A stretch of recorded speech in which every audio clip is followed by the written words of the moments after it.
So over in CN, they have the YouTube equivalent called Bilibili and a forum called NGA, and recently they hosted a speedrun cup called the Single Target Cup, and I thought you guys might be interested in learning how it went, and you might learn about a cool team to try out. So I translated the results into this sheet. Also, please read the disclaimer in this video's description. I do want to keep sharing educational gameplay like this, but not if people are just going to use these results to argue and PvP. So the contest was focused on the bottom half of this abyss, which is the 3 bosses. So the cup was split into 3 different brackets. There's the 4 cost bracket, 8 cost, and 12 cost. And as you know, generally cost means the amount of 5-star characters or weapon in a team. Like for example, this Hu Tao run here has C1, Hu Tao, Yelan and kazuha for 4 cost total. But another common rule in competitions that have prize money is that good buff cards count as a cost too. Like this Raiden run, it has Raiden and Scarlet Sands, but it also has 2 crit buff cards here, counting as 4 cost overall. The reason for this is basically twofold. Number one is that a good buff card can actually be as good as a constellation or a weapon sometimes. And number two, it basically stops people from feeling like they have to get lucky with cards in order to enter a speedrun. So these are the results I've compiled. Again, as I say in the disclaimer, try not to focus too much on comparing different teams and different times. And actually, since this is a new tournament, I actually think they made some mistakes in the rules. Usually in cups like this, they put limits on constellations like C2 max for lower cost brackets, but they didn't do it. So you'll see in this 8 cost bracket that this team here has a C6 lyney with 4-star supports. So you can see this 31 seconds is a way faster time than everyone else. So that's a bit unfortunate, but I'm sure they'll learn from this and adjust their rules for future tournaments. Anyway, one thing that stands out overall is there isn't only furina teams here. You know, we've talked about it on my channel before, but she isn't actually a practical upgrade in every team. And lots of characters like Lyney or Raiden or Hu Tao, it's quite easy for these characters to stick to their old teams. But you can also see that National works very well with furina, Neuvillette works very well with her, Klee works very well with her.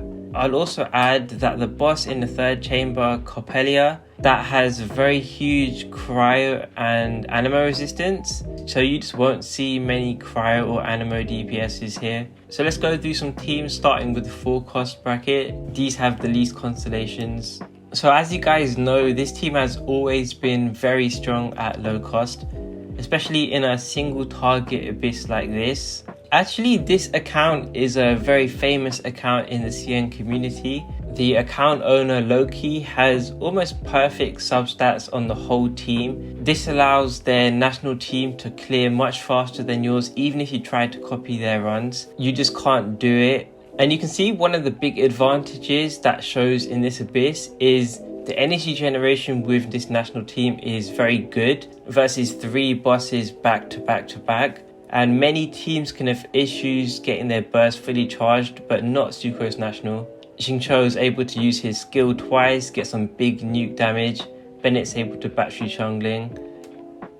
And overall, the team is just extremely effective in this abyss, especially because it's made up of 4 4-stars, so you're able to stack a lot of good buff cards. And for context, in competitions, Bennett's weapon usually only counts as half a cost. Just because he doesn't actually do any damage, you're just using Mist-Splitter for the base attack. Now getting into some Hu Tao runs, there's quite a few. There's this 4 cost run here and there's an 8 cost run here. In terms of optimization priority, C1 is actually a lot more important than Hu Tao's signature weapon, and actually you don't really need Homa at all. So as we've talked about on my channel before, you might be surprised, but Hu Tao speedruns don't really use furina. And there's quite a lot of factors to it, but one of the main ones is just that these VV vape teams are proven to have very fast and flexible setups, and they skyrocket your Hu Tao's damage. And since Furina can't apply enough hydro herself to solo hydro with Hu Tao, that means you need double hydro in her teams, and that means you can't fit Bennett and an Anemo support, so you can't get the most efficient Hu Tao damage.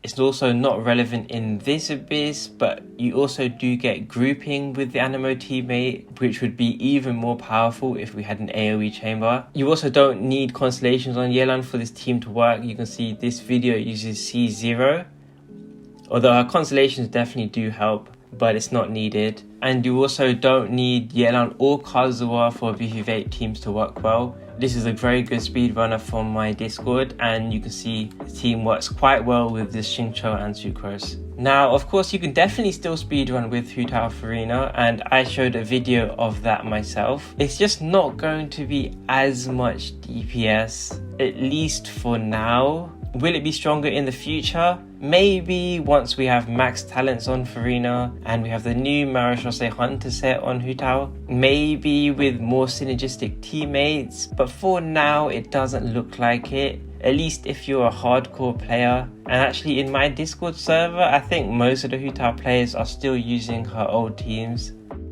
Now, if you want to play more Furina focused teams, then Furina national type teams are very popular, especially at low cost. There's a team with xingqiu here, and there's also the team with Kazuha here.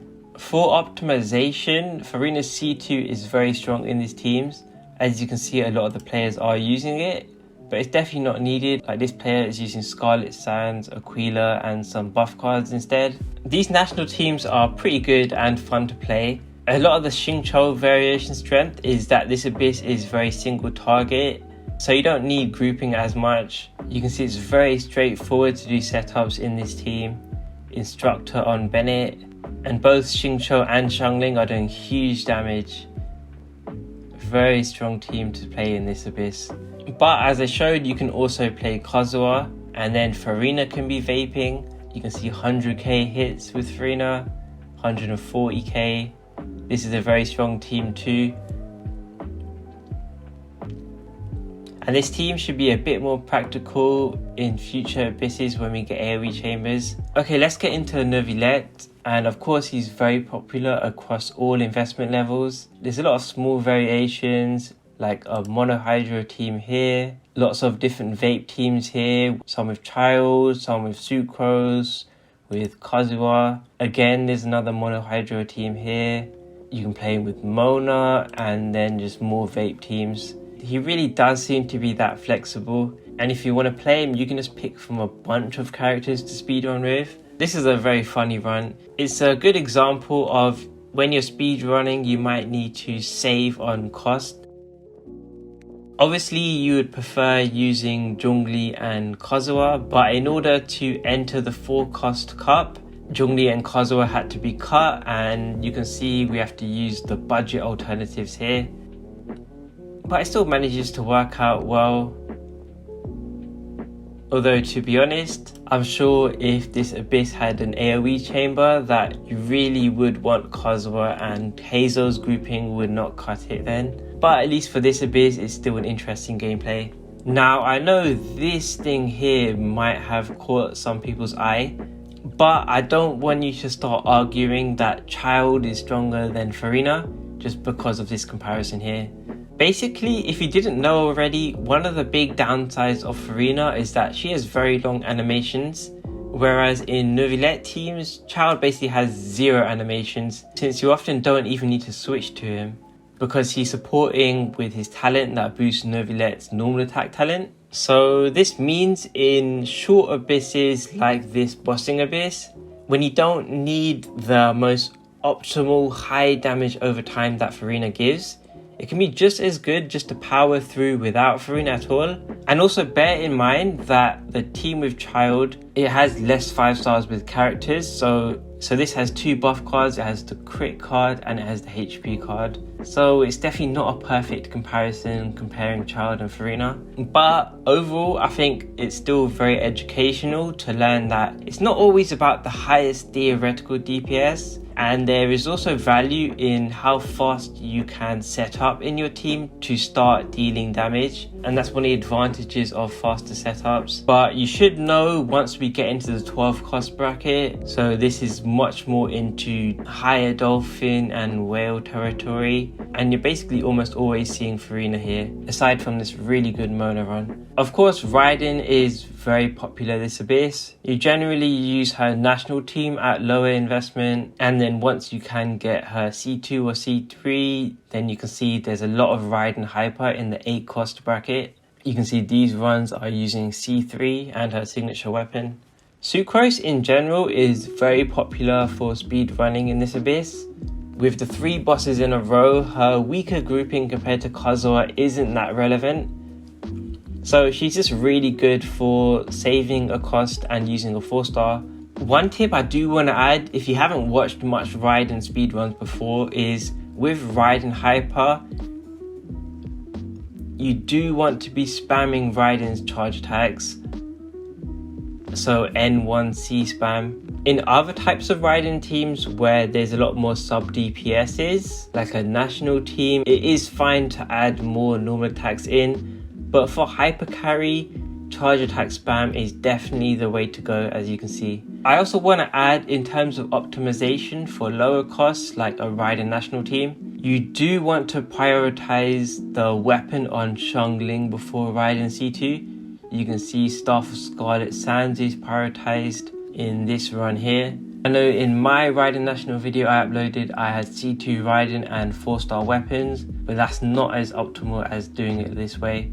Xiangling just does a lot of damage in this team. But once you can get constellations on raiden, that is of course very good, and you can just drop Xiangling altogether and just play a hyper carry team. I know some people are interested in raiden furina, and in the 12 cost bracket there is the very popular raiden furina yelan Jean team here, but bear in mind it does utilize a lot of constellations. But if you do want to play this team, you can watch this run here. So Klee, I've already covered her new team a lot on this channel, but the Klee mains, I'm sure you'll be pleased to know this team is of course a very good speedrunning team, and a lot of us have been recommending you try to get furina for Klee. This team, you're buffing both Klee and furina for huge damage and very fast setups.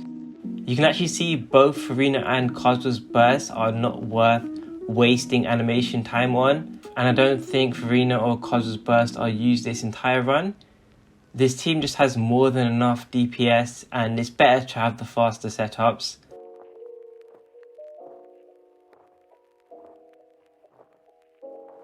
A very important tip is that this run uses the heal swap technique that I showed you guys. Watch this here on furina. Doing that, you get 2 extra healing ticks on furina at the start of your setups. And then as you can see, Klee is able to get fully healed by Bennett, which activates furina's team healing. So this team just has a lot of good synergy. I'll show you the heal tech in game again. It's furina, charge attack, E, Q, and then you charge attack back, and then you do the rest of your rotation. And as I said in my other video, if this is good enough for speedrunners, it's good enough for you. Now lyney, I did mention this at the start of the video, but they did kind of mess up the rules in this tournament, and they let in a C6 lyney in the 8 cost bracket. You can see every other team is C1, C2, some C3s, but yeah, the C6 here is a bit too high. But I do want to show you guys, you definitely don't need constellations on your lyney for him to be very strong. One of our Discord members, AR, gets very good speedruns with lyney, and he manages to do these at C0R1.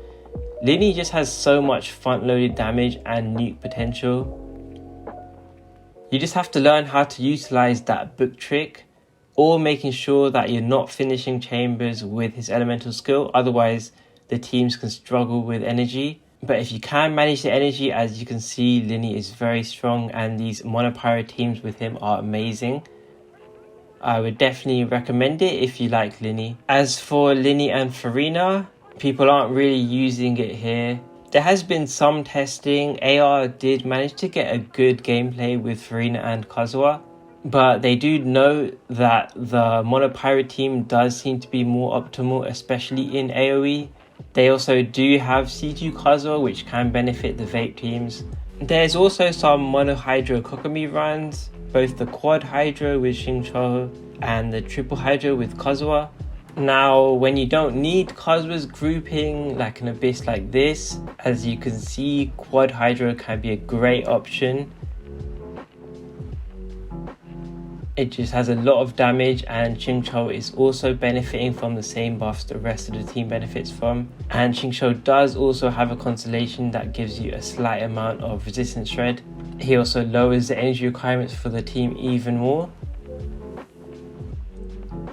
The other main advantage that xingqiu has is in regards to cost optimization, where because xingqiu is a 4-star, for 8 cost you're able to fit in both C2 yelan and C2 furina, whereas with kazuha, this player was only able to fit in C2 furina and just used a C0 yelan with a 4-star weapon. But yeah, I speedran with this team myself, and it's definitely a bit more flexible with kazuha, but both teams can work very well. Overall, if you're a Kokomi main, I think you're very happy this patch, and I think you can really look forward to playing both these teams. If you've got your Nilou Bloom team on one hand and you've got your Mono Hydro teams on the other hand, then that can be 2 different Kokomi teams you can bring to many abysses, and you can pick one depending on the specific abyss. I did also want to cover eula too, since there's some very cool eula runs, like this one here which uses C1 R1 eula. A lot of people were interested if furina was going to be a buff for eula,